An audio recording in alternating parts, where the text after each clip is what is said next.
Hi, this is Ashley with MD Diet. Thank you so much for joining us for our online nutrition class today. Please pay attention because at the end of the class, we will have a quiz for you to take. You do have to watch this class before you can sign up for an appointment with our nurse practitioner, doctor, or our nutritionist. So this information is not what program you will be doing, but it is an umbrella that covers information that will apply to all of our programs. And if you choose not to work with us, this is all information that we hope that you will find very useful to apply to any weight loss program. Thank you again for joining us today, and I will be sharing the slideshow with you.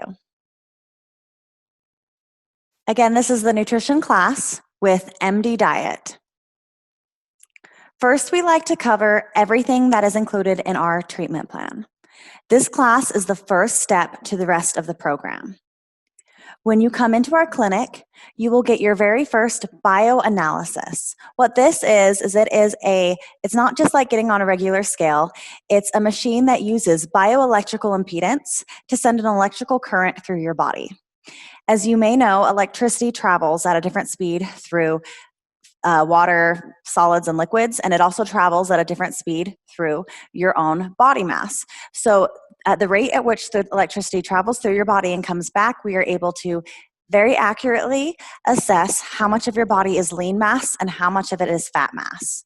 This is very important in an initial weight loss consultation because not everybody who is the same height can weigh the same thing. This really helps us understand where you are right now, what your body fat percentage, which is so much more important than just your weight, and what is a good healthy weight for your body. Your very first appointment, you will sit down and meet with the doctor and the nutrition counselor one-on-one. This is going to be your first assessment and your longest appointment that you have with us. I would expect to give yourself at least 90 minutes to 2 hours. You will meet one-on-one with the doctor to assess if you've had any medical history or if you have any health concerns that might impact this program. She also might get that information and figure out if there's a better diet program for you to do. They will also talk with you to see if there's any medications that they can prescribe you to help you with your weight loss journey. After meeting with the doctor, you will see the nutritionist, and it'll either be me or one of the other nutritionists here at the clinic. And they will figure out exactly what diet program you're going to do and go over that with you in detail. You will not end this presentation knowing what you'll be eating on your program, but you will end this presentation understanding a lot of the dietary rules that will apply to your program. After that, you will come in once a week. They are appointments, but they're just walk-in appointments. You just come in at any time that the clinic is open. And every time you come in, it'll be like your check-in. We will weigh you in for your accountability, see how you're doing on the program, and we will give you your vitamin injections. You also can sign up for boosts to go with your vitamin injections that can help with things like cleansing your liver and shrinking your fat cells. The standard vitamin injection shot is a vitamin B complex with minerals, and the vitamin B complex actually helps your energy levels and helps support your metabolism while you're on a low-calorie diet. Most very effective weight loss programs include vitamin injections instead of just oral over-the-counter supplements because injections have 100% absorption rates. Whereas vitamins, you're only absorbing a very little bit if you're taken orally. You will continue to do this every single week, and once a month, if you're getting prescriptions, you will meet with the doctor again. You can keep doing this program month by month. It'll be different per individual, just all the way until you get down to your goal weight or close to your goal weight. Depending on which program you are doing, you may need to do a transition out of the program. For example, our HCG diet is very low calories, and it's not good to go from the HCG diet right back to normal eating. So you're going to want to do a transition before you get back to a regular program. Our goal is for everyone that takes this class to go through this whole process, get all of their weight off, and come back in for the maintenance diet program. The maintenance diet program is what I believe is one of the most important parts of this program because you don't want to leave and go right back to old habits and gain your weight back. You really want to learn how to eat right for your body, and how to live a lifestyle that is going to be healthy to keep the weight off. One other thing that people tend to do is they go through this whole program and they stop coming into the clinic, but they continue eating their diet. They think that it worked well for them to lose weight, so they should keep eating that way. And that is not good. It's not good to stay on a low-calorie diet for a long time. You want to add back in healthy food options and increase your calories to a maintenance level that's going to be the best thing for your metabolism and to keep your weight off and be healthy. Our next slide is how do you gain weight? We definitely like to cover this just so people can recognize maybe their own individual hangups. The very first thing on here is probably the most popular conceived reason for people gaining weight, meaning if somebody gains weight, we assume it's because they're overeating. We assume it's because maybe they're binging, they have emotional eating issues, they have food addictions, they can't they can never be full.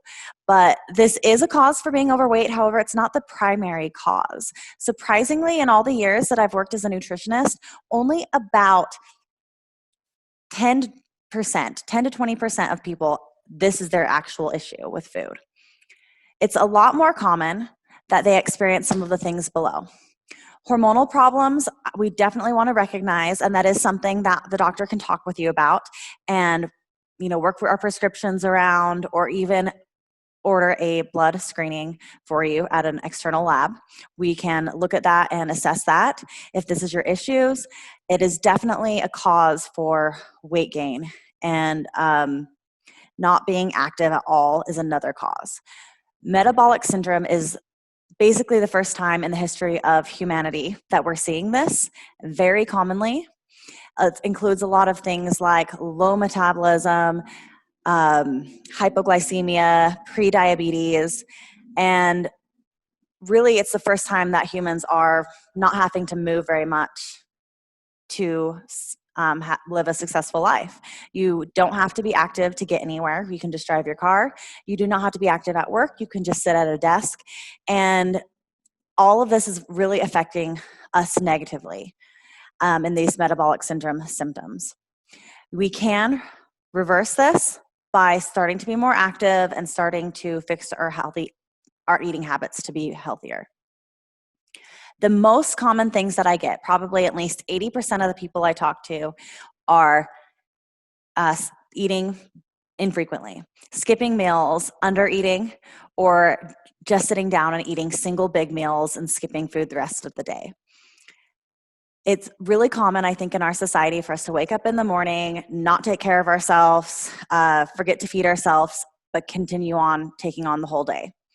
Our body is it's like fueling your car. You really need to give it some fuel in order for it to run the miles. And we think that we don't have time to take care of ourselves, but we're really not functioning optimally. Also, when we tend to be busy at lunch and skip meals throughout the day. And then at the end of the day, we're really hungry. And we think that we can make up for it, but it doesn't work like that. You can't fuel a car to make up for miles after it's run out of gas. We are not making up for our past energy efforts. That's not something that our bodies can do. So we think we can make up for it by eating a lot in one sitting. And what happens is food that we're eating, it consumes and it becomes glycogen that goes through our bloodstream. It wants to be used as energy, but if it can't be, it becomes stored fat.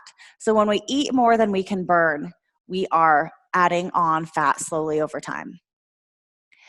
These are definitely the things that I hear about the most from people is the undereating, skipping meals, and eating too much in a couple hours. So let's look out for that. We're going to give you some good advice on how to avoid those things.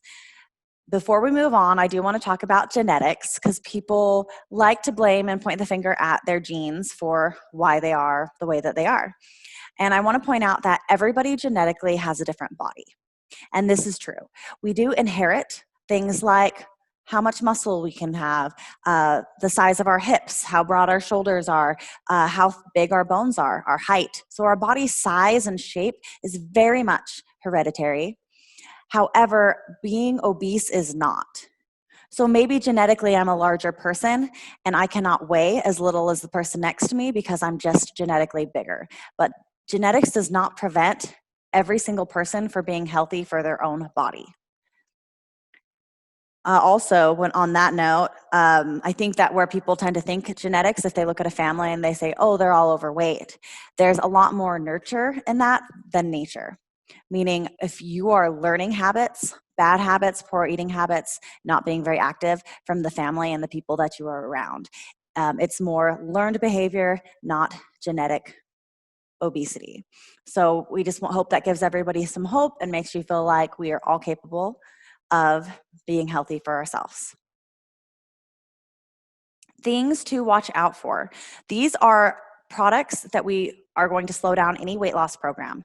So we want you to completely eliminate soda if possible.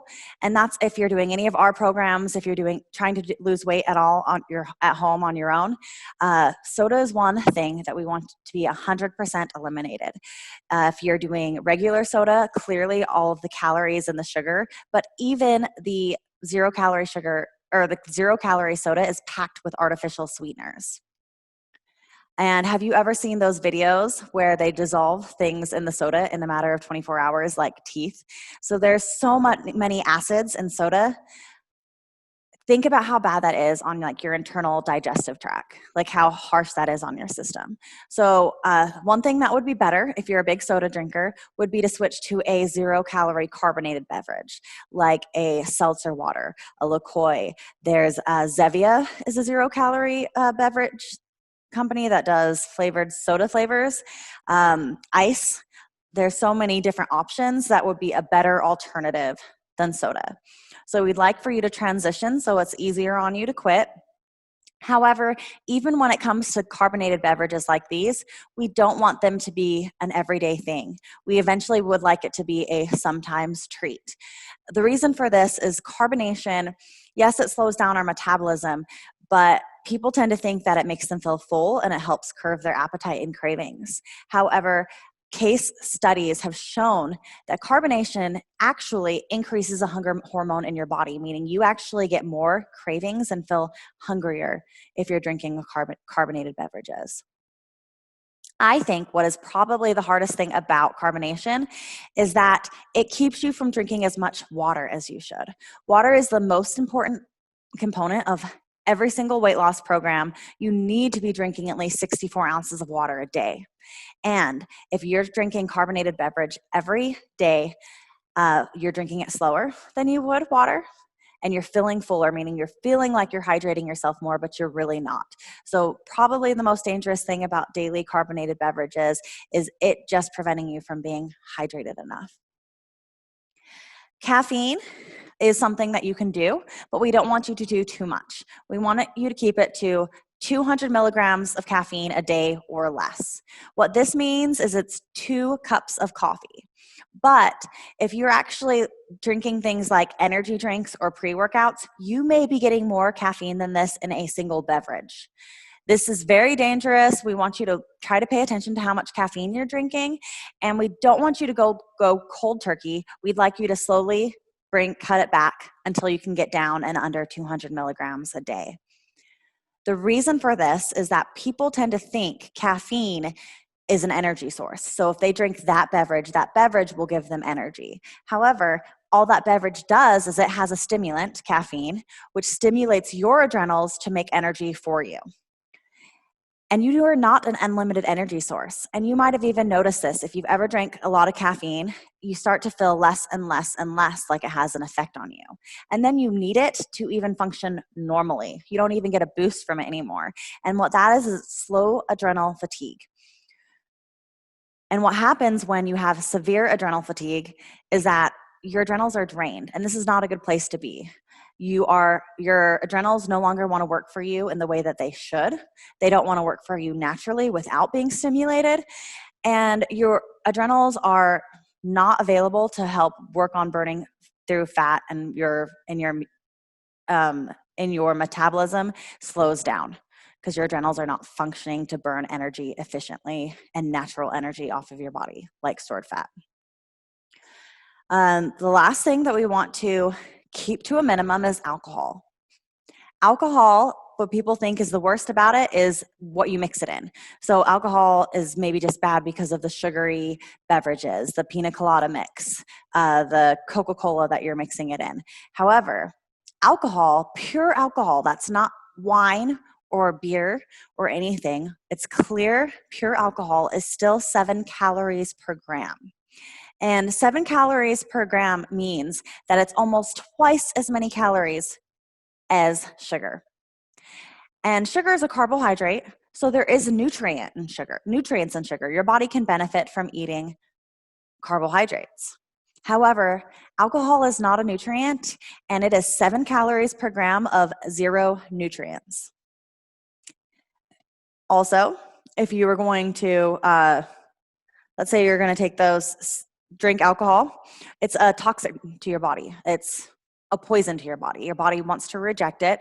The reason why we feel differently when we consume it is that because it's a poison and because we are trying to process it out of our body. So as soon as it enters your body, your kidney and your livers are 100% preoccupied with making sure that the alcohol gets processed and passed through your body. This can be a process of as long as 24 hours. And when your kidney and livers are preoccupied with getting the alcohol processed, they're not working and thinking about breaking down your fats, processing and burning your energy so you can lose weight. So drinking alcohol on a regular basis can take away days from your successful weight loss program. So we recommend that you don't do alcohol weekly, but on special occasions, and that if you do, you keep it to clear liquor mixed in a 0-calorie beverage. All right, now this slide is all about making better choices. And these are all rules that you can apply to any of our diet programs. And you can also apply it to any time you just want to do a diet program or lose a couple pounds. The thing about this is that there's always a better option that can be made. We do not expect 100% perfection all the time. We know that there are special holidays and events, and this is a whole list of things that you can choose that would be better than. For example, whole grains versus white grains. I think that most of us understand that whole grains are better for you, but you might not understand why. They are better for a weight loss program because they are not just the starch. So a refined white grain is just the starchy part of the grain. But a whole grain is going to have the starchy part, and it'll have the germ at the base, and it'll be encased in outside it's a fiber, and it's the husk. So your body has to actually work to break down and break through the husk in order to get to the starchy nutrients. This is kind of like conditioning your metabolism, giving it a workout. It has to work to get to the nutrients, which makes it run more efficiently. And also the outside of the whole grains works as fiber. So it helps pull nutrients through your body. When it comes to choosing plant fats versus animal fats, this isn't because you shouldn't have any animal fats. Animal fats are also known as saturated or solid at room temperature. They also promote and increase the LDL levels of your cholesterol, which isn't the good cholesterol. So we can eat animal fats. However, we want to have kind of a larger amount of plant fats, which are the unsaturated fats or liquid at room temperature. This means making a simple choice like choosing to cook with oil instead of butter. Now, when it comes to eating carbohydrates, all of our programs are specifically low carbohydrate. It's mostly going to be vegetables and fruit. But if you're going to be eating a carbohydrate that you shouldn't have, it is better to pair it with protein than to just eat it by itself. This is also a rule for a lot of people with diabetics. If you're trying to manage your blood or insulin sugar levels, you don't want to have high impact carbs all alone. Carbohydrates and proteins work really well together as synergens. So proteins help buffer that glycogen insulin impact from the carbohydrates, and carbohydrates help your body absorb protein. So rather than the carbs going straight into your bloodstream glycogen and making you have a big sugar high and then instantly having a down cycle and it turning into fat, the carbohydrates can help use your body and energize it and help absorb the protein and the amino acid chains instead. So this really does help keep our insulin levels down. Another big reason why, if you have a carbohydrate and you want to pair it with a protein, it usually means that you're more full. So instead of having 2 cookies, you're okay to have 1 cookie because you paired it with a bunch of the cold cuts on the tray. So maybe you're having a bunch of deli meat with 1 cookie instead. So it helps it so we don't eat as many of the bad carbs and we're more full. So just some examples of pairing carbs with protein. This is one of our cheat rules that we recommend for Thanksgiving. So you could have, if you want to have stuffing, you're going to eat it with an equal amount of turkey. If you want to have pasta, eat it with an equal amount of chicken. If you want to have a cupcake at that baby shower, bring a protein drink in advance and drink it with the cupcake. This will help with your weight loss goals immensely. Now, the next 3 on this list actually all coincide. They all kind of relate with each other. We do want you to avoid added sugar. We want to emphasize that there are natural sugars in fruit and things, but especially when it comes to sugar, high fructose corn syrup, it is unnatural and processed. We want to limit our preservatives. Trans fat is a handmade, manufactured, saturated fats, and it's in a lot of foods with a shelf life. And we also want to reduce our sodium intake. It does say reduce your sodium intake, not eliminate. We want to emphasize that you do need sodium in your diet in order for your cells to function. They need a balance of sodium, potassium, and water. For this reason, we do recommend that you salt your foods with natural sea salt, pink Himalayan salt, and Morton's light salt. So one of those 3 table salts. Americans don't tend to go over their sodium intake with table salt. So you can salt the food that you're making and not even worry about going over the 2,500 milligrams recommended a day. Where Americans tend to go over our sodium intake so drastically is actually preserved foods and eating out and fast foods.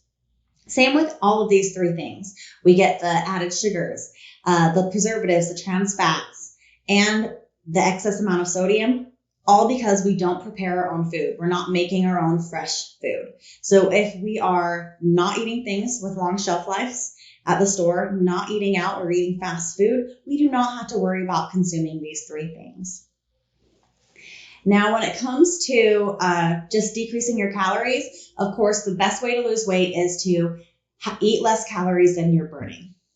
And fat is actually one of the highest calorie nutrients. And it's not that fat is bad for you because you need it. And it's not that fat becomes stored fat in your body because that is not necessarily true either. Sugar or excess glycogen is more likely to become fat in your body than eating fat. However, if you want to just decrease your calories, to lose a little weight, if you pick a lower fat food option, your calories will be lower automatically and you might not even notice the change. So maybe you're choosing to eat 95% lean meat instead of 80% lean meat. Or maybe you're choosing to eat lighter colored cheeses like feta mozzarella instead of cheddar. Also, if you eat non-fat dairy, like a non-fat Greek yogurt instead of full-fat Greek yogurt, again, the calories will decrease. Not that this isn't the case for the keto diet, because we do have a keto program and you will be asked to eat high-fat foods on the keto diet. But we are going to be very specific about your portions on the keto diet so that your calories stay low enough for you to lose weight. So again, this is just a general rule to help decrease how much calories you're eating and help lose weight without noticing. Now, the very last one on here is raw vegetables versus cooked vegetables. And many of you might not have realized that raw vegetables are actually better for weight loss than cooked ones. This doesn't mean that if you eat cooked vegetables, you will gain weight. That's not what we're saying at all. It means that all of the fibrous integrity is still intact in the raw vegetables. This is why they're so firm and they're crispy. So it's kind of like eating whole grains instead of white grains. Your body and metabolism has to work a lot harder to break it down. We are again conditioning our metabolism to run faster and more efficiently. by having raw vegetables. If you do cook your vegetables, we'd like you to cook them as little as possible so that they're still crispy. If you're eating canned or previously frozen vegetables, they will not be crispy. You do lose nutrients the more processing you put the vegetables through. I'm not sure if you have noticed, if you overcook asparagus a ton, first off, it becomes more like spaghetti and it doesn't have any more firmness. And then maybe the water around it turns green. Nutrients show up in fruits and vegetables in bright colors. And so if you're seeing discoloration, especially in the water, you can be sure that you're losing some of those vitamins and nutrients. All right, guys. Well, I hope that this is some helpful information that you can apply in any of your weight loss programs moving forward. Let's move on. All right, this is the nutrient timing slide, and it is one of my favorite slides because I think it is one of the most important. If you can remember back to when we talked about why we gain weight, the majority of the answers and the majority of the reasons came down to timing. I think it's important to know that it is not just what you eat or how much you eat, but also how and when you eat that matters. Here at MD Diet, we are huge advocates that eating frequency matters. We would like everyone to eat their first meal within the first hour that they wake up. This means not putting off fueling yourself, not putting off taking care of yourself. Make sure that before you take on the rest of the day, you wake up and you eat something, specifically something on your diet program. We also recommend that you eat every 2 to 3 hours. So after you wake up and have your first meal, wait another 2 to 3 hours to have a snack, wait another 2 to 3 hours to have lunch, and so on. Our meal plans all have exactly 5 eating times a day. That's not because 5 is a magical number. We just felt like it was manageable for most people's schedules to do breakfast, lunch, and dinner, and at least try to sneak in 2 snacks. Now, depending on your schedule, your breakfast meal might be at a different time, but if you eat every 2 to 3 hours, your last meal should be approximately 10 to 15 hours later.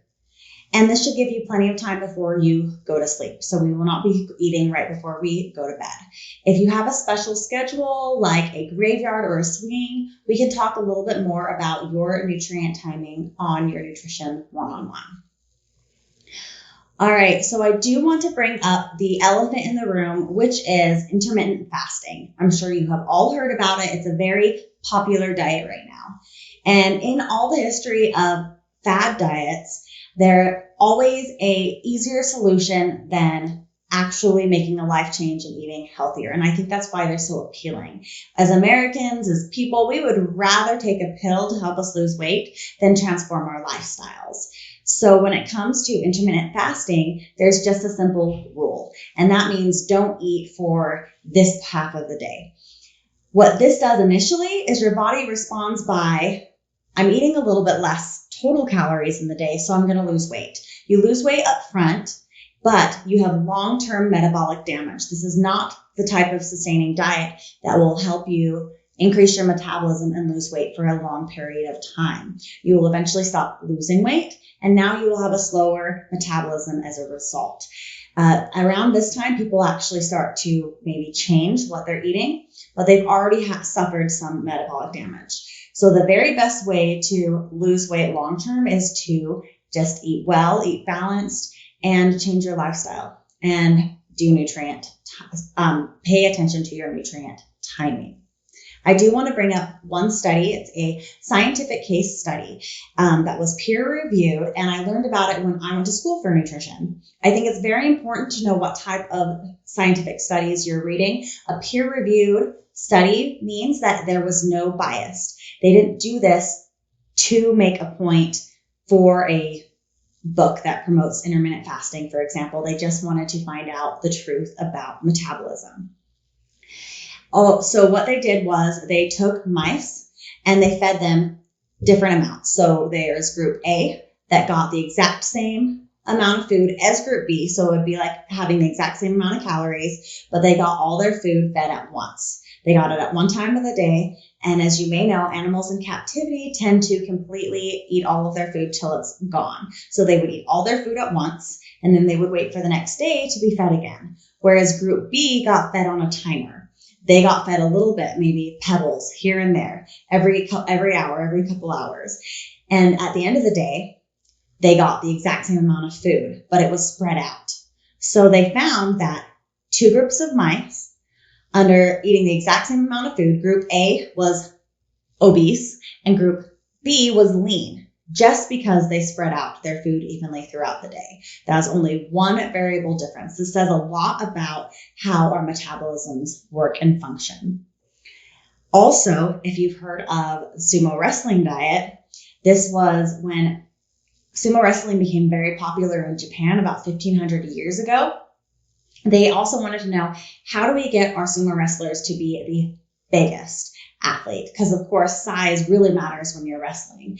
And they found out that it wasn't to simply feed their sumo wrestlers as much as possible all day long. That did not get them as heavy as when they didn't let them eat all day long. So they would not let them eat all day long. And at the end of the day, they would get 1 to 2 huge meals. And this is how they gained excessive weight quickly. And it's so funny because this is the exact opposite of what intermittent fasting is telling us to do. But they figured this out 1,500 years ago. But for some reason, we think now it's going to be a good idea to help us lose weight. Also, if you think about Americans and how Americans regularly eat, we really eat like sumo wrestlers. And we're wondering why we as a people are more obese than any other country. All right, so I hope I've convinced you how much nutrient timing matters. And I really hope that this helps you guys make a change and start following our nutrient timing guidelines. Weighing your food. This is also something that we like to talk about because food scales are really the best way to know what your portions are. We've talked about undereating, and we've talked about overeating. And then there's this happy space in the middle, and the only way to know your portions are perfect is weight. We do have a food item scale that will say things like 1 deck of cards is equal to 3 ounces of protein. And you can use the food item scale, but I feel like people still tend to have bigger eyes when they're hungry. So that portion might grow slowly. And so measuring and weighing out your food is really the only way to know it's right and you're at the right calorie deficit to lose weight. When it comes to flavor, I love this slide because I'm a huge foodie, and no matter what diet you're on, I am a very big advocate that you can enjoy it, that you can flavor your food, you can be interesting, you should look forward to and enjoy every single one of your meals. Salt, as we said earlier, it cannot be completely eliminated, although we do recommend certain types of salt, like Morton's light salt, pink Himalayan salt, or sea salt. Salt is a huge flavor enhancer.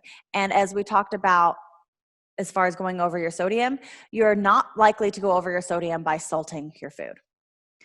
That's more if you're buying foods that have the preservatives. So definitely use salt.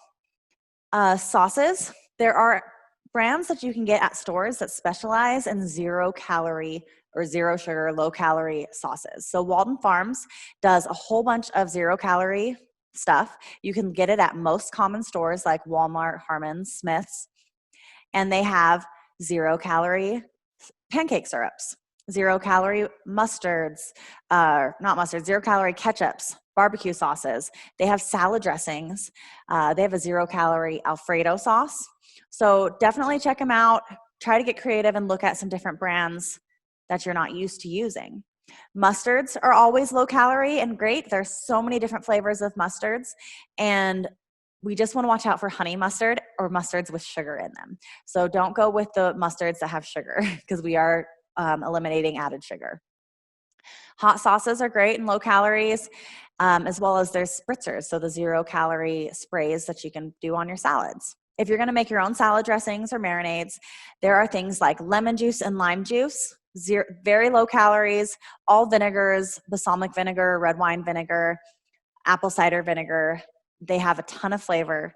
And then you can do low sodium soy sauce as marinades. You can even sweeten the sauces and dressings that you make as long as you use a natural 0-calorie sweetener like stevia, truvia, or monk fruit. And herbs are a great way to add flavor, and you can use as much as you want. Things like ginger, mint, cilantro, garlic, onions, basil, parsley. Use as many of these as you can.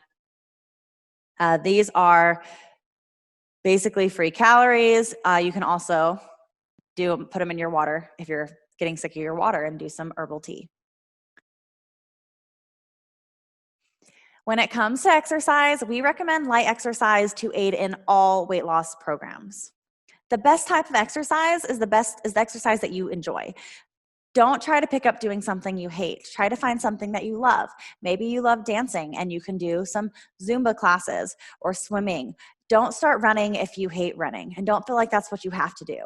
Just like with an eating program, if you enjoy the activity, you're more likely to do it longer and be more successful at it.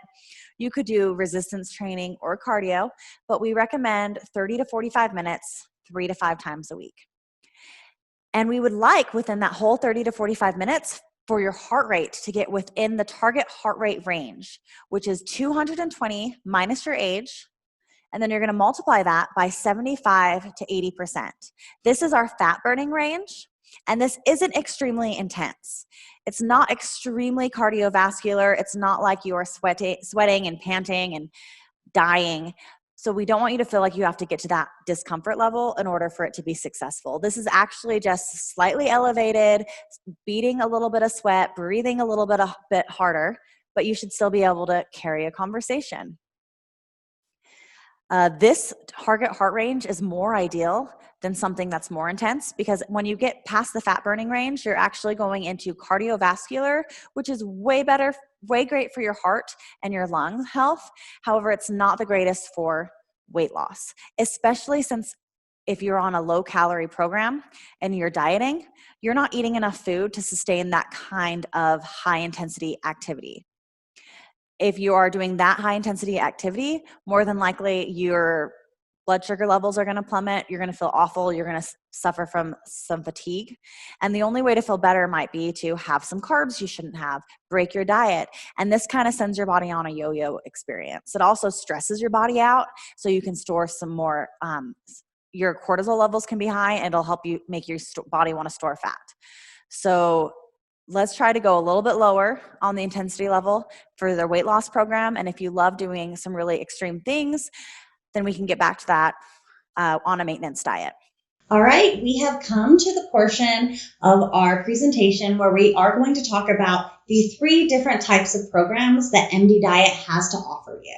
And you might be wondering, which diet is right for you? I do want to talk about each of these programs, but I first want to bring up water, because water is equally important in all of these programs, and we need every one of you drinking 64 ounces of water minimum a day. That's like 8-ounce glasses of water. Now, when we go on and look at our individual programs, you'll see we've got the MD diet, the HCG diet, and the keto diet. We do have these pie charts that represent the 3 macronutrients: protein, fat, and carbs. And the colors actually are important, not just on the pie charts, but when you get your nutrition programs, they will all be using these color codes. So do remember, protein is in red, fats are in yellow, and carbs are represented in green. This means on your diet program, you will have a list of protein options you can swap out that will all be indicated in red. And it's the same with each nutrient.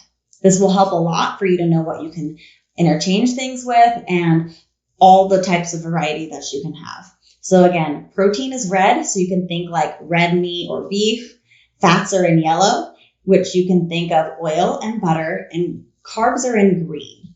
All of these programs have restricted or limited types of carbs, and the ones that you can eat are mostly just fruits and vegetables. So you can think carbs are green like plants, like broccoli, like asparagus, like spinach. All right, so on the far right, let's start with the MD diet. This isn't to be confused with the name of our clinic. The only reason it is called the MD diet is because it was the only diet we had when we first opened our doors 40 years ago. That goes without saying that this diet is that we've had the most success rates on. So we've had it for the longest, and we have had more weight loss stories consistent with this MD diet than any of our other programs. It is a high protein diet. As you can see, it's mostly red. It's 45 to 50% protein is what you're consuming. This is as high of protein as your body can consume and absorb properly, because you do need some fats and carbs to help absorb all of the proteins and amino acids. This diet is pretty user-friendly. It has very easy to understand breakdowns of portions, and this could be a good diet for you if you've never dieted before.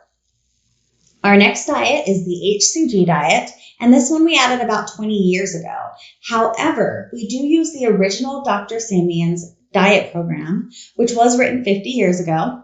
So there have been tons of worldwide results on this program. You'll see that there are the shot icon is up next to the HCG diet. That is because this is a hormone-based diet. You do need to take injections every day that'll help with your hormones and also tie it in with the diet. It looks like it's pretty balanced. The pie chart looks like a peace sign. However, if you look down at the bottom under calories, it is only 500 calorie diet, which is lower than most sustainable weight loss diets. And we don't recommend that you share this diet with your friends. You should only do it under medical supervision, like our clinic, along with all of the hormone injections. This is going to help make it so that it'll protect your lean body mass and help curb your appetite. Now, this diet you can't do forever. You can only do it for up to 40 days before you have to transition out of the diet, but you can do multiple rounds. When it comes to the keto diet, this is the third diet program we offer. We've added it just recently. And you might see on here that it is the lowest carbohydrate diet that we have to offer. And a lot of people tend to think that's all keto is, low carb. However, it actually means eating in excess of fat. We've got about 65% fat or more. And it's not a lot of protein. It's only 20 to 25% protein, so about half of the meat as the MD diet. You may also notice that with this program, we do calculate calories different for every individual, and that's based off of your healthy weight goal and as also your activity level and age and gender. And we'll go to the next few slides. We'll be covering a little bit of details and benefits of each of these programs individually. The benefits of the high protein diet, this is the MD diet. As you can see here on the right, the food pyramid. This is all the types of food that you will be eating on this program. I like to think, just like exercise, if you think the pictures in this pyramid look appetizing, then this could be a good program for you, because if you enjoy what you're eating, again, you're able to stay on it longer. You can see there's mostly lean proteins at the bottom. You're going to have limited amount of eggs that you can have, so only 2 yolks, but like lots of as many egg whites as the program implies. And then things like almonds that naturally have some fat and protein. You will be able to have as much unlimited raw vegetables as you can on this diet, and 1 serving of fruit every day, and just a little bit of added fat to cook your protein in or to make a vinaigrette for your salad. High protein diets are fantastic because protein is not an original energy source. Protein does not want to become energy in your body unless it needs to be. It can be converted into energy, but that means that your body's only going to convert protein into energy when there's not enough carbohydrates and fats involved. So it won't overproduce glycogen in your body, which means that you're not going to have extra being stored as fat. Protein really wants to build and repair all your cells in the body. That's the primary purpose of protein. This is why you can be on a low-calorie diet that's high protein and keep your muscle mass intact and keep protecting your muscle mass and isolate it to fat loss. As far as the benefits of the HCG diet, this is the diet that we take the shots every day. People love this program because of the dramatic weight loss they experience. It's super rapid. Women lose an average of 0.5 pound a day, and men lose an average of 1 pound a day. And if you want to know what standard healthy weight loss is in a regular program, you're looking at 1 to 2 pounds a week. So you can see how much faster weight can come off during this HCG program. It does require the morning daily injections, and those are a little bit extra cost, but you're spending less money on food because the portions are so small. This is the only program, because of the hormonal injections, that we really recommend that you do organic food, because we don't want the hormones in your meat and food interacting with your HCG hormone injections. You also want to be careful about what you put on your skin, because your skin is will absorb mostly anything that it touches, and you don't want to have things like scents and hormones and your body products. So we do have a list of things you need to watch out for when it comes to even toothpaste, shampoo, lotions. So you do want to be aware of that. While doing the injections, you may have to change your hygiene routine. When it comes to benefits of the keto program, this was our third and last program. You can see on the right, the pyramid, that now you are not restricted to lean proteins. You now can have thigh meat, not just breast meat. You can now eat higher fat cuts of steak. You could have salmon. And right up above that, you'll see lots of fat options. We're going to balance our plant source fats and our animal source fats, try to get a little healthy balance of both. Avocados, eggs, cheese, butter, nuts, that sort of thing is going to be what you're majorly consuming. And we have vegetables towards the top. Because this diet is our lowest carbohydrate diet, you can even go over your carbs if you're eating too many vegetables. So we do have a limited restriction on how many vegetables you can consume. You will have measurements for that. And at the very top, if you have enough calories in your diet, you will be getting a serving of fruit in the morning with breakfast. Berries and citrus fruit are best recommended to follow the keto program. People, I think, love doing the keto program, and they can stay on it long and see long-term results because they enjoy the food options. And they feel like they're not dieting because of all the high-fat food. Also, your body, fat is a natural energy source, but it is not like carbs. Carbs are like an energy source that's fast absorbing. It's like lighting a match. Whereas eating fats is like burning a candle. So you've got slow, sustained, healthy energy. That's why people don't feel all the ups and the downs after they get into ketosis. Their body becomes used to the fat source energy. And when your body adjusts to preferring fat source energy as fuel, then it actually adjusts to more efficiently burning the fat that's stored on your body. When it comes to carbs, I said earlier that alcohol was 7 calories per gram and carbs were 4 calories per gram. All of these programs are restricted on carbohydrates, and they're mostly just going to have vegetables, like mostly green vegetables, mushrooms, and herbs. Colored vegetables will be limited depending on the program, but none of these programs allow root vegetables. That means carrots, beets, potatoes, things that grow under the ground. No corn, beans, or peas as well. So all of those starchy vegetables you will not be consuming those. And again, we prefer raw vegetables or cooked as little as possible so they're still fresh and crispy. There are fruits incorporated into all of these programs, but none of them allow you to eat bananas. There will be no grains, breads, pastas, tortillas, rice, or oatmeal, and then no added sugar, but you may use the 0-calorie sweetener. Proteins are also 4 calories per gram, so there's just as many calories per gram in proteins as carbohydrates. Most people have a really familiar idea of what meats are, so we'll go over this really fast. Poultry, red meat, seafood, lean dairy, eggs, protein supplements, these are all great protein sources. These are pretty much protein isolated protein sources. So if they're the lean meats or the protein supplement, the isolate protein supplements, then that means there's mostly protein in them and very, very few added carbs or fats. If you are buying a protein powder, you really want to check the label because some supplements say they're protein powder, but actually have a huge amount of carbs in them, sometimes even more carbs than protein. But we want to see is 20 or more grams of protein and 4 or less grams of fats and carbs. And that is a protein isolate. That is going to be something that you can replace eating your meats with. Fats are also scientifically termed as lipids.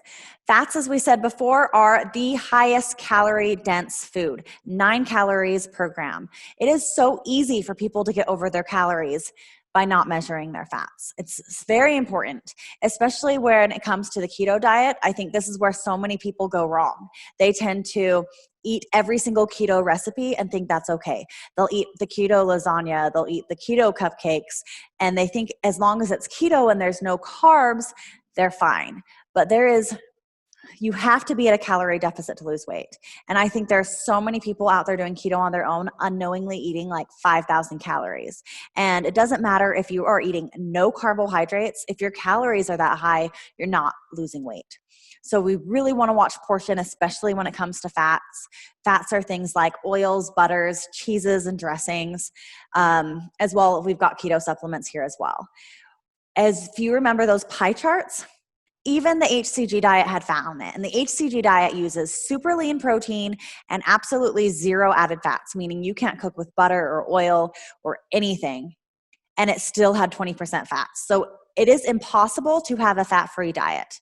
It is impossible to get meats that are fat-free. Animal products, animals have to have fat in them just like we do. Also, there's natural occurring fats in plant-based foods like almonds, seeds, and nuts, avocados, olives. So we are getting healthy natural fats just naturally within our diet. Well, on your diet programs, we're going to be talking about added fats. Added fats are adding oil to cook in, adding avocado to your salad, adding cheese to something. So we will get some added fats, especially when it comes to the keto diet. You're going to get a ton of added fats.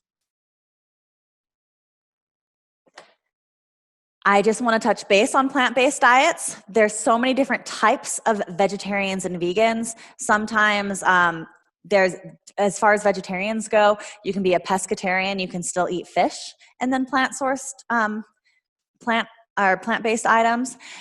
There's the ovo-lactotarians where they can eat eggs and dairy as well as other plant-based foods. Vegans, however, will not have any animal-based products. So they will not have eggs, they will not have any dairy or any fish. So there are the different types, and if you're any of these types of vegetarian, vegan, we can talk about it. We do have alternative options for you. Unfortunately, depending on where you are, pescatarians are a little bit more flexible, but if you're not going to be eating any meat protein or dairy, we're not going to be able to do a low carb diet, because even our protein-based plant options like edamame or quinoa, those have so much carbs in them that you won't be able to do a low carb diet, but we can monitor your calories to make sure you're at a calorie deficit. You just won't have that added benefit of low carbohydrates in your program.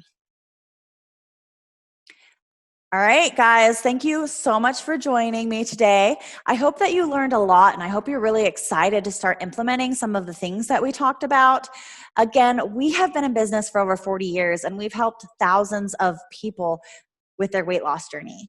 These are just a few of them, but we hope you're excited to get started and begin your own transformation. We'd love to see your before and afters, and we really hope that after you're online doing this class, you're going to be taking a quiz before you can sign up to meet with our doctor and our nutritionist. But congratulations, you've made it this far, and good luck. We cannot wait to work with you.